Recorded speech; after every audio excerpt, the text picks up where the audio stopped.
மேற்கு கரையில் அந்த வானம் மெல்ல சிவந்திருக்கு.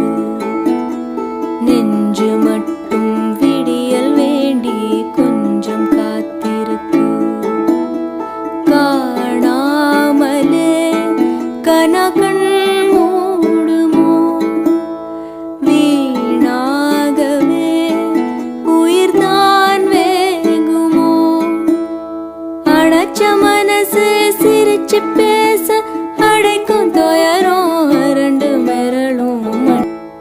ருசிக்காமோ மூச்சு தினோ ஏங்குதோ. இதுவே வாழ்க்கை, வலியும் கூட அனுபவம். இன்னும் கேட்டால் வரங்கள் கூட வழங்கி அருளும். அன்பு உடலுக்கு ஆயுள்